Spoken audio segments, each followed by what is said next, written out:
What's up, everybody? Oh, can you guys hear me? Hello, hello, hello. Yes.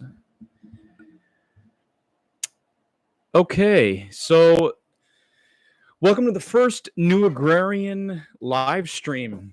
And today I'm going to be answering some of your questions from both, hopefully, the live stream, the live chat here, as well as my YouTube comments. So let's jump right into it.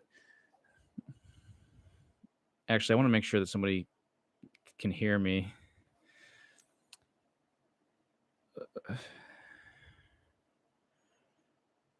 Hello?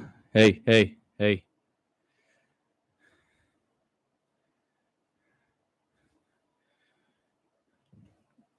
Okay, good. Thank you. Thank you so much. So I'm glad you guys can hear me. First question that I want, and Spiros, feel free to pop any questions in the chat that you would like. First question is a marketing question. How do you manage to sell lettuce for $3 a head? And that's an interesting question right now because food is really, really expensive right now.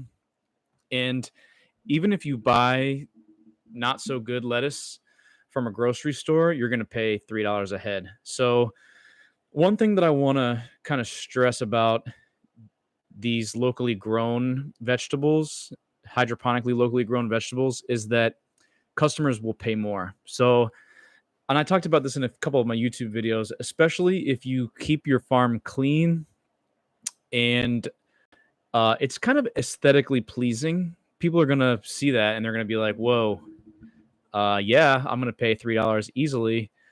Because in the grand scheme of things, even if you're buying your lettuce for $2 at a grocery store, it's one more dollar for harvested right in front of you. So I've actually seen plenty of farms that sell lettuce for $4 a head successfully, but $3 a head is definitely very, very reasonable and profitable. Let's see.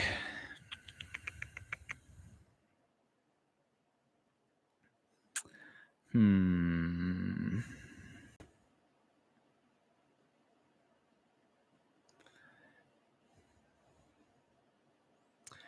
you have any problems with the pH on water? I mount the blower system and pH on water, and the water became more alkaline. Very, very interesting. I haven't. I recently in my aquaponics learning community on Facebook, I was asked a question about this. Somebody had a problem with their system where the pH was high, and I'm still kind of communicating with this person, but from what I've seen, where you run into problems with pH is generally if you have a very alkaline material that you use in your system. So sometimes people will use in media beds, especially some sort of like limestone, something with carbonate, like a carbonate-based basic material. And what that'll do is that will build up these alkaline ions, carbonates and bicarbonates in your water. So not only will that raise your pH slightly over time, but it'll make your water more alkaline and it'll make it more difficult to lower the pH. So even if you put in acids, because of this large amount of alkalinity in your water, it won't be able to neutralize. It will neutralize all that acid, and it won't lower. So I would suggest just making sure that you use materials that are not carbonate based as far as your growing media goes. So I try to avoid using, all those mineral based materials, and I would use something like coconut coir is inert. Perlite, if you can swing it. Hydroponics, mostly I would use that. Even rock wool is inert. So stay away from those materials that add things like a lot of calcium to your water.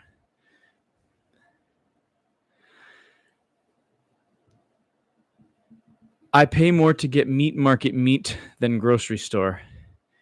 Absolutely. It's the quality of your food matters, and that's kind of where this channel started. It's just everything that's happening in the world with our food. Um, if you can get it yourself, you can grow it yourself, or you can get it from a local place, it's going to be better quality.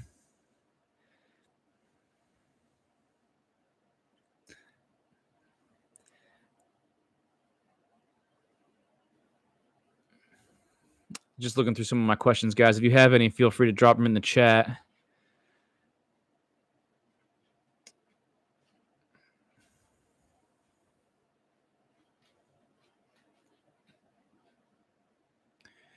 Sorry, guys. Somebody asked, what's the biggest deep water culture bed you can make? So that's interesting. Obviously, the bigger the bed, the more materials and the more investment.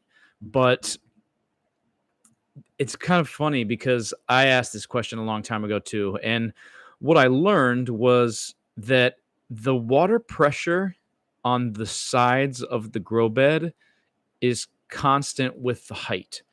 So if you have a foot high, let's say, grow bed, and it's 2 feet by 2 feet, it's going to have the same amount of pressure on the sides as a bed that is 20 feet by 20 feet. Because what's most, I don't want to say important, but where most of the weight is pushing down. So as long as you have a strong support, the pressure on the walls really isn't that big of a deal. So to answer this question, what's the biggest grow bed you can make? Honestly, like the sky's probably the limit. Especially if you use cinder blocks, that's what's the biggest liner you can buy is probably the next question, So if you can buy a 100-foot by 100-foot liner, I'm sure that you can make a bed, that size. I know you're a pro DWC, but how do you feel about going vertical, something like zip grow towers on commercial scale? I love it.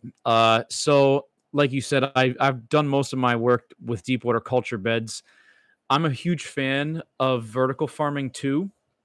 I have played around with it a little bit, and the big difference for me is deep water culture is easy. It's really easy, and I've just done it so long that's it's second nature. My experience with the vertical farms, I didn't want to invest in the zip grow towers because I thought that they were a little pricey for me. So I made my own, and I bought this mesh material from Home Depot that I used as the media in the towers. And I used vinyl railings from Home Depot. Like they came in 10-foot lengths, and I cut them down to 5 feet each. And then I cut them right, if they were squares like this way, I cut them right in the middle. And I slid the mesh down. They worked, but they were, I just got to spend more time with it and dial it in because I had a few plants that dried out because they weren't getting enough water. But yeah, I think if you can play around with that and dial it in where the water flow always saturates the roots, keeps everything nice and wet, uh, they can be really, really productive. And for those of you that aren't aware, imagine taking a deep water culture bed and just tipping it like this. You get pretty much the same productivity, but vertical. It can be very, very powerful. Hey, Eminem. After planting seeds in Oasis cubes, what fertilizer do you add? So it depends. It depends on what you're doing. But if you are growing for, hydroponics system, you want to fertilize the seedlings. Usually it's about 3 to 4 weeks. After 3 to 4 weeks, when the seedlings are 2 inches or 3 inches, some of them, tomatoes even taller, and they take a little longer too. But once they're kind of tall and you notice like you think they're ready to go in, you want to fertilize them for at least 5 days with a phosphorus heavy fertilizer. Even if you have rock phosphate laying around, you can just mix that in some water and dissolve it, and then water them with rock phosphate. Um, the phosphorus is going to help the root development. So when you transplant these seedlings into your actual system, the roots will be stronger, and ultimately you'll get more plant survival that way. One thing that you'd want to avoid is using fish water, because fish water has high nitrogen in it, and your plants will grow taller, but the roots will actually lag behind. It'll look cool. It'll look like they're going to do good, but then the roots won't be big, and then you'll have some plants die. So use some fertilizer with some phosphorus in it. And if you have a bag of fertilizer laying around with the 3 numbers on it, the second number, just make sure that second number is relatively high, NPK, the P, and then you should be good.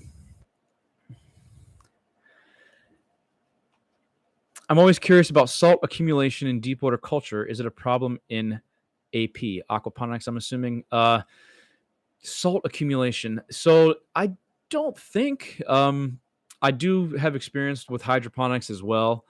And, that's, you're using minerals that are straight up salt. So I could see that maybe being a problem. Um, yeah, I think some people might mistakenly use sodium bicarbonate in aquaponics systems to raise pH, which is baking soda, and essentially that's not good for your plants. Fish like it. Fish, it's cool with fish, but any sodium based compound generally you want to keep out of your system. Let's keep rocking here. Do you know a good place to order tilapia from? I'm looking at White Nile. So that's a good question. And there are some places in the US that have them.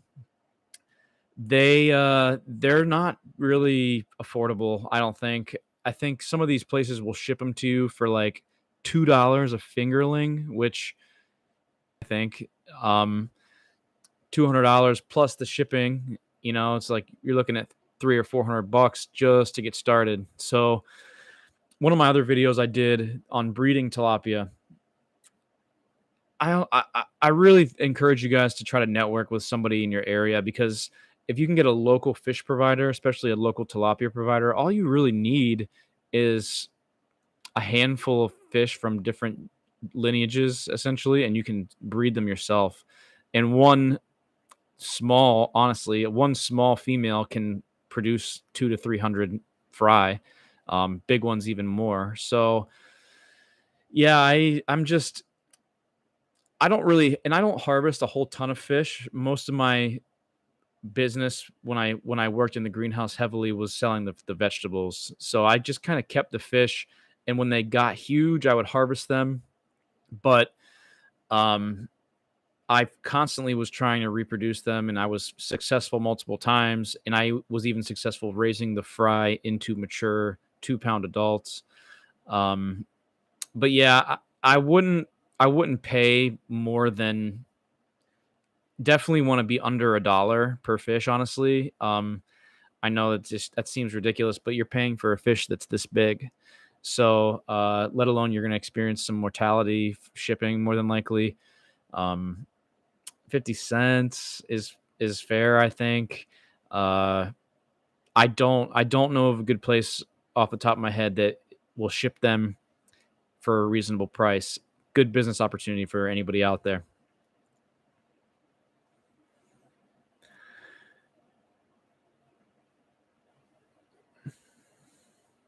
How do you only have 14,000 subs? You deserve more than that. Thank you. Appreciate that. Do a collab with Steve from Aquaponics Educator. Steve, if you're watching, I would be more than happy to do a collab with you, man. How much air is pumped into your system? Why? What do you use to transport air, and what kind of air pump? So I talk about this a lot in my online course, actually, and I get down into specific equipment. I provide a list of specific air pumps, air stones, down to the CFM, the cubic feet per meter.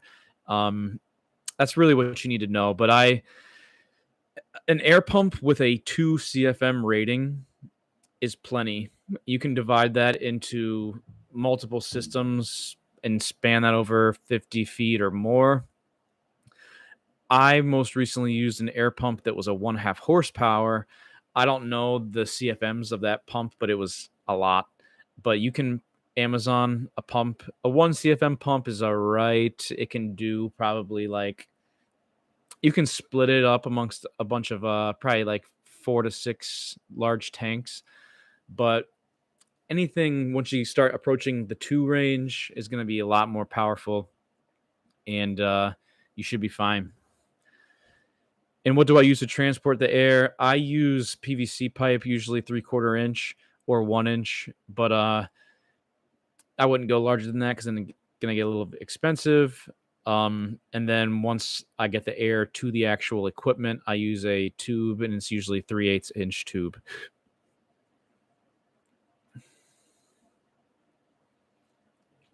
I'm in the process of planning a scalable aquaponics build.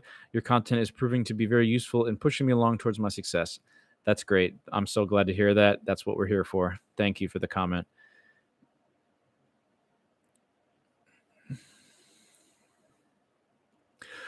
What kind of liner do you use in your deep water culture bed? Thank you for your amazing and generous videos.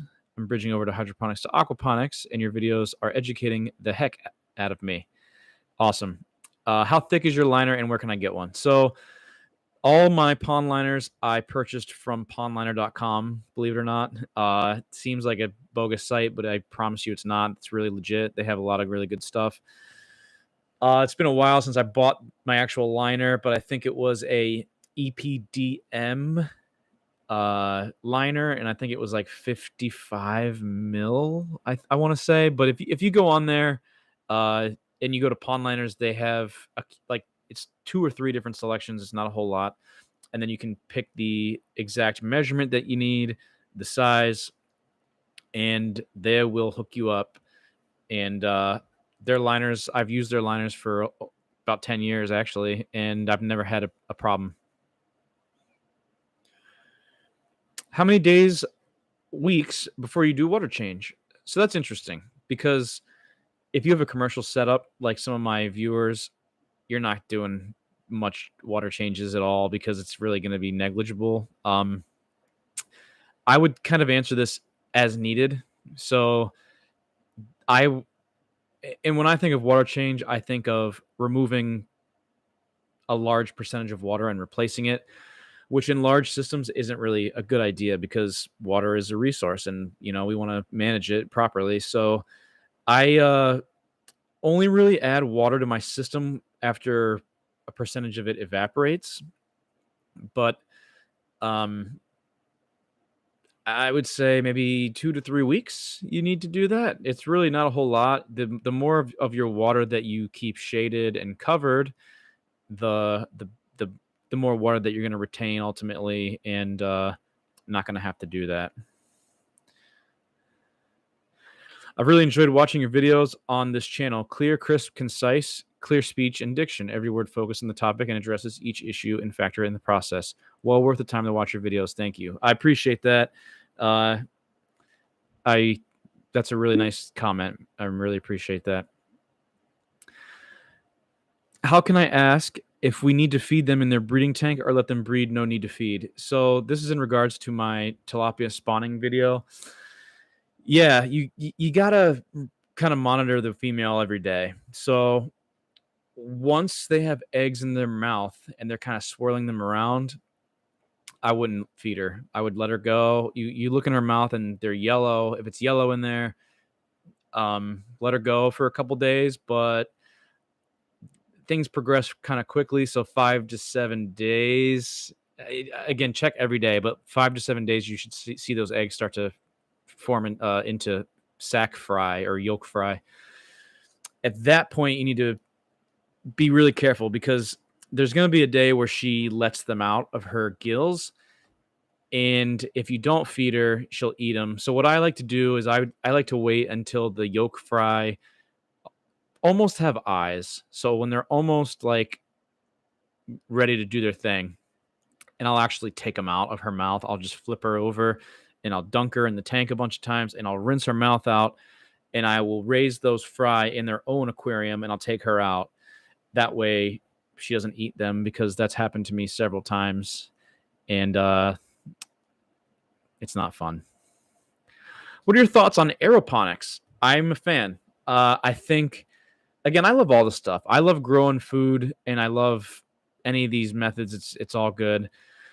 I think aeroponics, however, is a better suited for aquaponics grow operation because in aquaponics, I'm sorry, I misspoke. A better suited for hydroponics because in aquaponics, you have a lot of small particles floating around. And I've tried aeroponics before too, and um, I experimented with a few different like mist fittings, and the ones that I experimented with got clogged after like 3 weeks. So it really kind of was frustrating because it took a lot of work to build this vertical tower with the mist fittings on it. Then they got clogged, and I think with a hydroponic farm with less kind of particles floating around, it's gonna work a little bit better for you.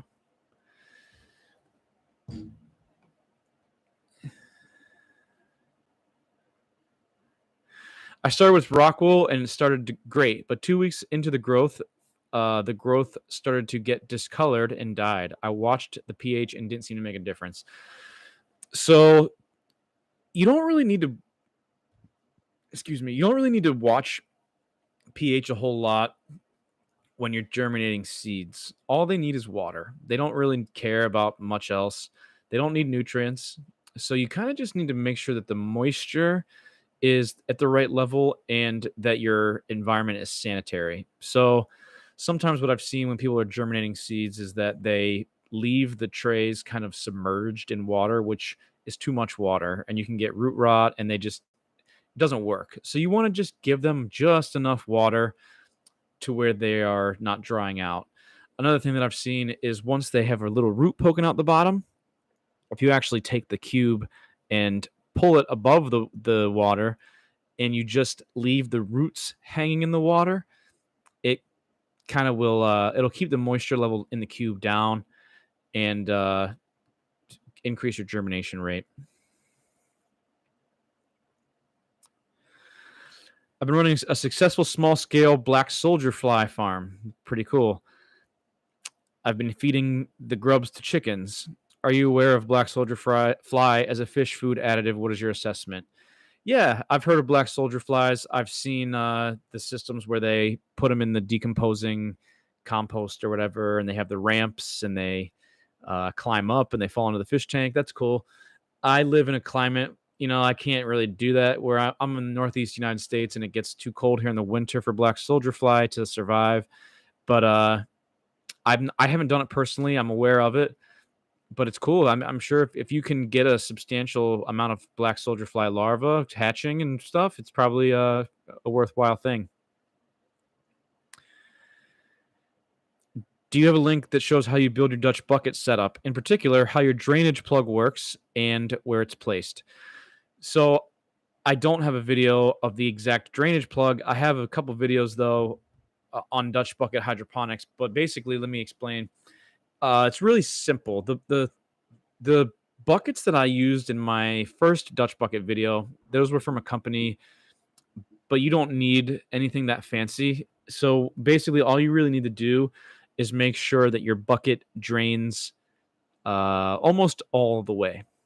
So how you can do that is if you have all you need to do is buy like a grommet. It's called like a little rubber grommet. You put that on the side of the bucket, almost at the bottom, and you just put in, you pop a piece of PVC pipe through it. A half inch PVC pipe is probably adequate, and then you put a elbow on one side and an elbow on this side. So the elbow on this side will be in the bucket, kind of like this far off the bottom of the bucket. Elbow on the other side, outside of the bucket, will drain into your waistline, will drain into your recirculating line, back into your nutrient tank, whatever. But the point is the bucket, the elbow in the bucket being this close to the bottom will drain most of the water out. So you don't need a fancy drain plug. It'll also keep the roots from growing into it if you point the elbow at the bottom of the bucket. Really simple, but that should fix your problem. Are crap be a good choice? So You know, one of the beauties of buying fish from like a fish farm is that they are feed trained. So I haven't had a whole lot of luck harvesting fish from the wild and growing them in aquaponics. One time I did, I did have a pretty good opportunity. I went to a factory.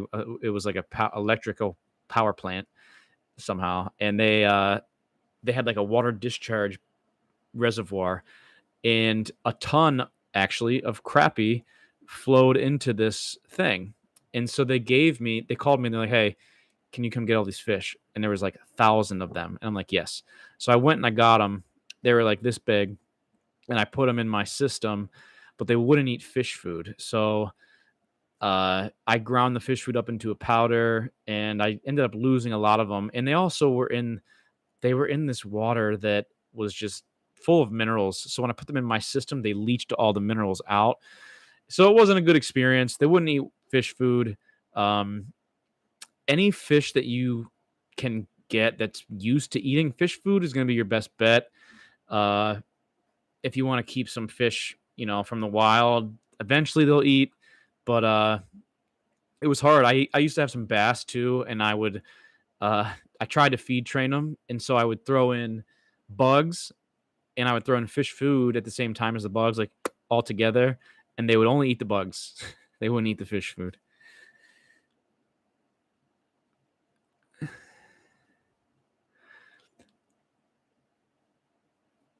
Any questions, guys? Feel free to drop them in the chat. A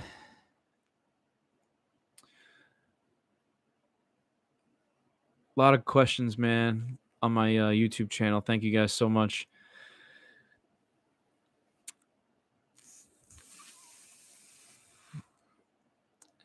Before I ask my question, let me say big thanks to you and your videos. I'm new in aquaponics, and your videos are as thorough as they have filled the most of gaps in the subject. I'm struggling with the grow bed liner. Is it chemically reactive? No. At least in my experience, I haven't ever. I've used the same liner from pondliner.com for almost a decade. Similar, different sizes, obviously, but no, I've never had like a significant fish loss after installing a liner. I've never noticed any type of nitrogen explosion happening in my system. So no, I would trust them. I would trust them like installing and stocking fish in the next week. Pondliner.com, great liners. Uh,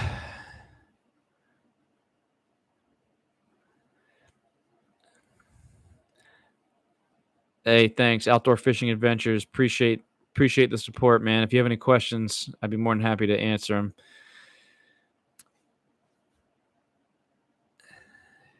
There's something called sandponics. Corn and carrots do well in these systems. Is this something that you have experience with? No, I've seen the wicking beds on some other people's pages. I haven't done those myself. I've just done the media beds. Never used sand. I imagine that it could, add a significant filtration layer. Might also be a pain to clean, but no, I've never done it personally. A lot of liner questions, guys. Pondliner.com, not sponsored.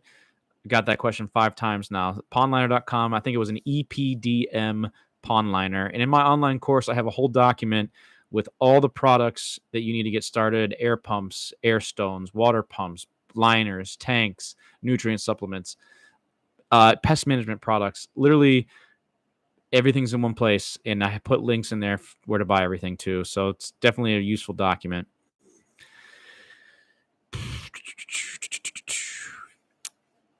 Just FYI, if you use metal tanks, they must have a zinc or copper. They must not have zinc or copper in them due to being toxic to fish. Absolutely. That's a good point. Thank you for sharing.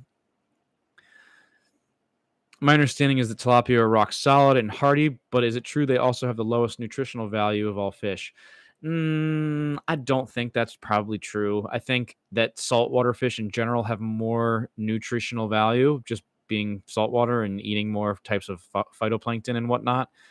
But no, I would say that tilapia, I mean, if you're just looking for protein and sustenance, they're going to have just as much as any other fish. I think tilapia get a bad reputation. I think it's poisoned people's minds. I think if you like, I talk about this in another video as well. If you raise tilapia responsibly, maintain water quality, you can visually see if the farm is clean or not. The fish is going to be clean. It's going to be cleaner than the stuff that you buy in the grocery store. So let's make tilapia great again. I'm going into an aquaculture program this fall, and that is why I subscribed to your channel. I just thought your videos are very informative. Thank you. And I would love to hear more about the program if you're in the Americas. Auburn University, I know, has a great one. I'm sure University of Florida has an awesome one. I'm very interested to hear what you're doing. And I appreciate the compliment. And I would love to make content to help anybody out there too. So if you guys want to see any videos, let me know. Can you grow potatoes in aquaponics? Yeah, you can. I did before. I haven't sold them successfully though, because I could have sold them. You know, it's the same as when you grow them in soil. They just have the little sprouts in them. You put them in the media bed, and they kind of multiply in the media bed. But I could have sold them, like I said, but I had to be honest with the customers and say that the fish water was contacting the potato, and that kind of turned people away. But I ate them, and it was fine. It is a certificate program. Also, what is some advice you give to a beginner like me? That's cool. I wish you luck. And as far as advice, I would say, just start. Just start. If there's a farm near you that you can volunteer at, if there's I'm sure that this program has something that you can get some hands-on experience in. That's where you're going to learn the most. So I can tell you guys different stuff about nutrients and equipment all day, but it's really not until you mess around with equipment and make mistakes that you're going to learn. So my advice would be, don't shy away from volunteering or working at some sort of aquaculture farm. It's not only is it really fun, but it's over the period of like a month, 6 months, a year that you're going to start learning a whole lot. Let's keep going here.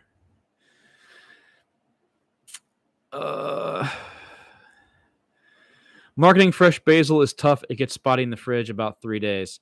So I would recommend not picking a whole lot and putting it in the fridge. And also, if you wash the basil, it'll get these spots on it.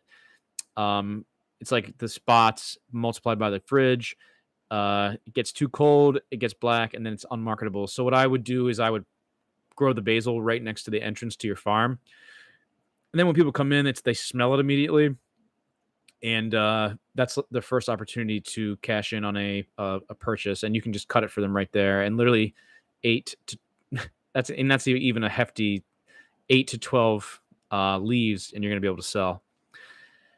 You're welcome, man. Good luck. Keep me posted. I would love to hear more about the program too. The greenhouse is what I'm aspiring to do in my own home. Is it necessary to have a sump tank? No, and it's kind of funny because nothing in aquaponics is actually necessary. You can actually, I shouldn't say that. Air pump is, and water pump. That's probably it. Other than that, you can kind of engineer anything. I will say that a sump tank will just make your system run better. It's kind of like a safety, rather than kind of banking on everything just draining and running appropriately. The sump tank can act as like a catch basin for everything. Kind of gives you more flexibility. So the answer to your question is no, it's not necessary, but it will make your system kind of run better. I've looked through your video list to find a beginner basic startup. You cover the parts, but not start to finish.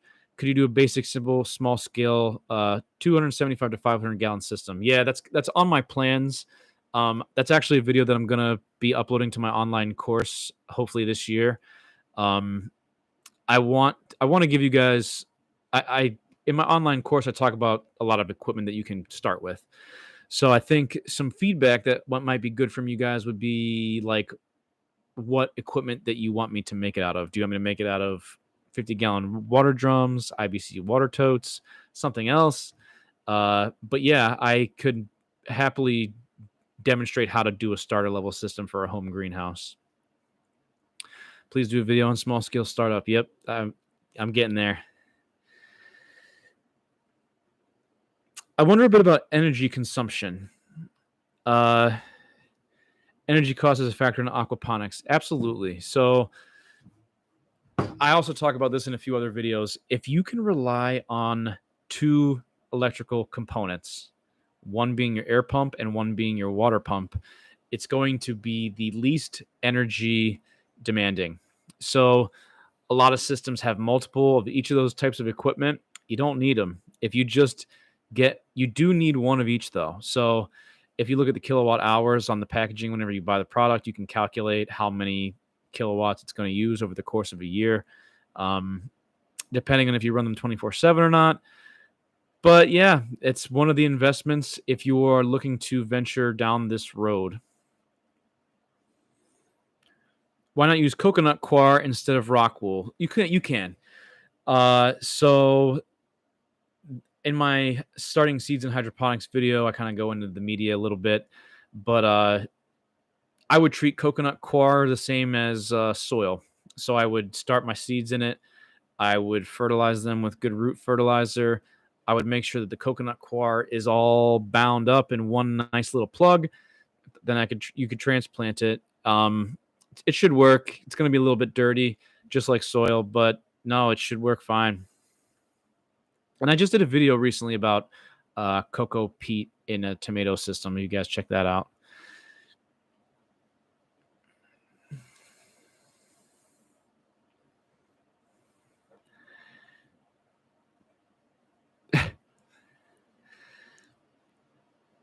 Having low germination with Oasis cubes, not sure why. Yeah, at least in my experience, the reason for low germination rates is too wet or the environment's not sanitary. So I would just make sure that your equipment is sanitary and that your cubes aren't absolutely saturated. Another coconut person. Yep, coconut's good. Coconut peat is good. In commercial production, is the fish or the plant the main product in an aquaponics system? If I plan to harvest tilapia and lettuce weekly, will aquaponics still be suitable? Yes. And here's the thing. The plants that you grow are the moneymaker. So fish, obviously, that's cool. They take a year plus, more than a year to get to 2 pounds. A head of lettuce is ready in 7 to 8 weeks. So by staggering the plant production, you can essentially produce more sellable product. So what is your question again? If I plant, would it be suitable? Yeah, I think it's suitable. I think you need a lot of fish tanks to harvest weekly. And there's farms that do it, and there's farms out there that harvest 1,000 tilapia a week. But again, they have warehouse size operations. So that's not really achievable a lot of the time for a home grower, I don't think. So you can have a successful vegetable operation with like 2,000 gallons of fish tank water. So I think what I would do if I were you is I would focus strictly on growing plants and growing plants that you can sell, like lettuce and basil and that sort of thing. And yeah, it should definitely be suitable then.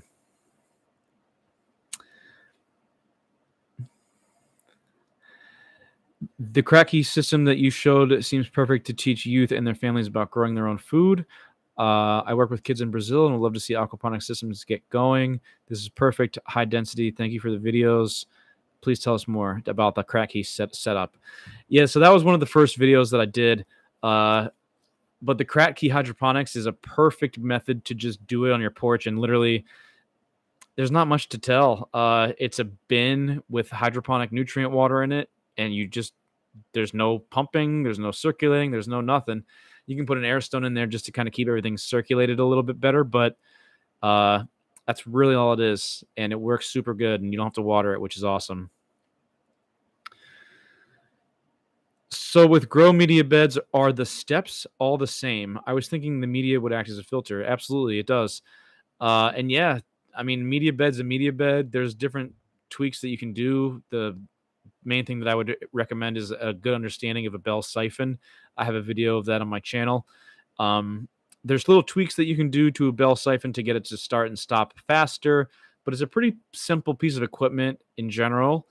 And the main thing that you need to consider is just what type of media that you'll use. Different types of media hold water for different lengths of time. They weigh different amounts, so sometimes it can be cumbersome to like move them around.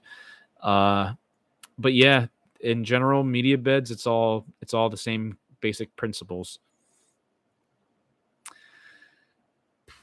How do you plumb your deep water culture tables? So, good question, and that's going to depend on your farm design. Outdoor Fishing Adventures. Yeah, I got an Instagram, same name, New Agrarian. I'm going to keep it up too, man. Thank you so much. So yeah, how do I plumb my deep water culture beds? There's two ways. There's two things that you need to consider. Obviously, one is the gravitational flow of your system. If you have multiple beds, you're going to need to connect them. Let's start with that. If you have multiple deep water culture beds, what I do is I drill under the end of the first bed, just straight through the bottom. Usually I use a 2-inch minimum size PVC bulkhead fitting. And then I just come down, over, and underneath the next one. 2-inch, same thing. And that's all I do. The one thing that I have started to do this year is on that 2-inch connection, right in the middle, I put a ball valve with a drain in it. So if I want to clean my deep water culture beds after the year, I can take all the plants out and I just open that drain and I can just squeegee all the particles out that drain, and it worked really good. But yeah, just plumb right into the bottom. You can plumb into the side if you want, but the bottom, I think, just gives you more flexibility.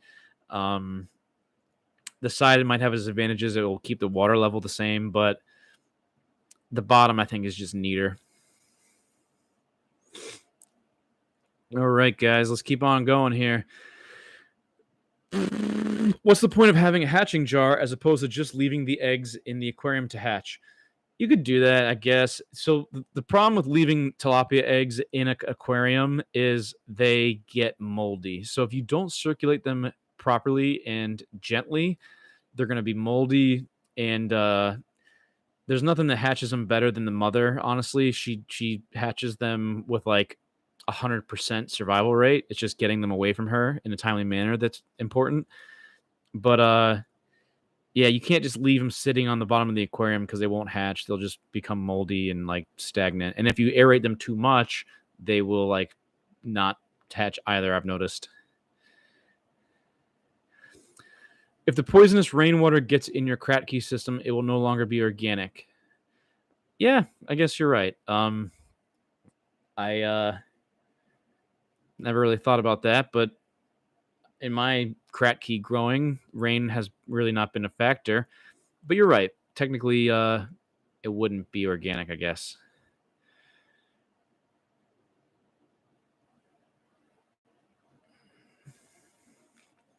Raising tilapia, is there an age at which they stop spawning? Good question. I don't know. I don't really have tilapia in my systems for longer than 2 years, 3 years tops. They will live longer than that. But from my experience, if the water is warm, they're going to spawn and spawn and spawn. So from my experience, from the looks of it, no, I don't think there's an age where they'll stop spawning. I'm sure there is. But they like to spawn, and they will if it's hot.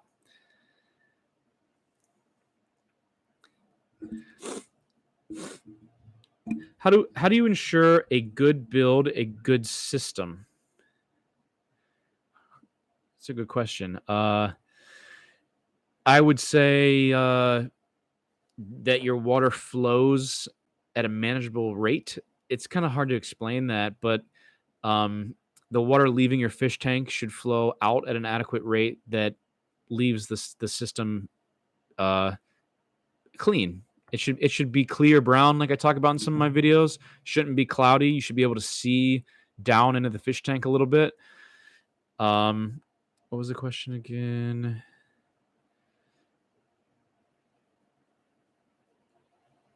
Oh, and how to ensure a good build. Um, I would involve somebody that has experience. If you're not comfortable building this on your own, and actually on that note, it's kind of why I started the online New Agrarian Facebook Aquaponics community.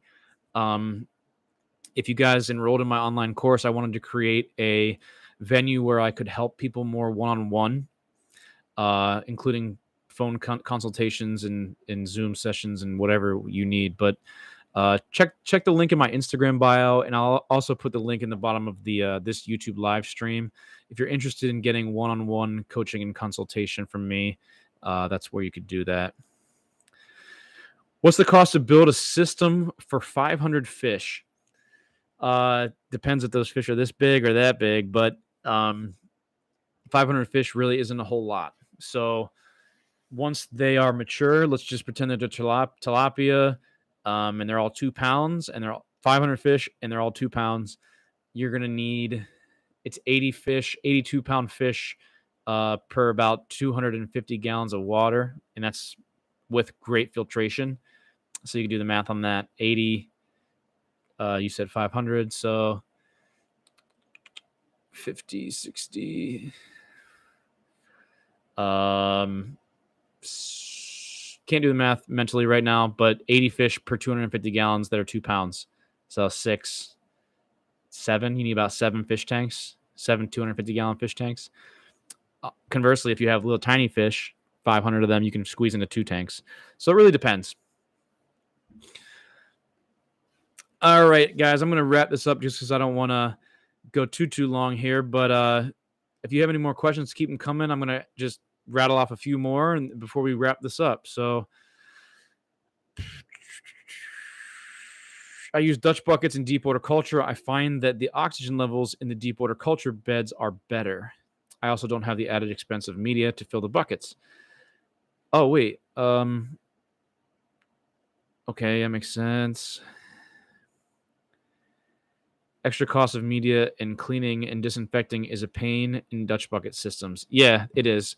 But one of the kind of advantages I think of Dutch bucket systems is that you don't have to run them for 24 hours a day. You can just irrigate them twice a day or once a day.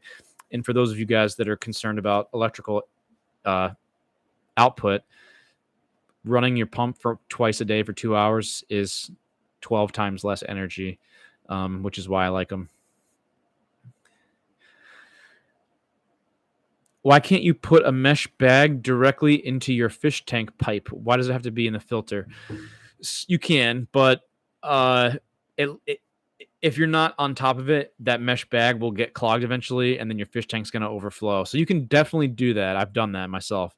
But I always try to keep as least obstructions in the fish tank as possible because that will eliminate the chances of the fish tank overflowing. I'll check my Instagram after this, man. Thank you for the message. So that pretty much wraps this up, guys. I hope you guys learned something. If you are a commercial or home aquaponics farmer and you need one-on-one coaching or help, I would be happy to help. Check my Instagram, click the link in my bio, and I can definitely work with you and continue to improve the knowledge of the viewers in aquaponics. So thank you so much, and we'll see you guys next time.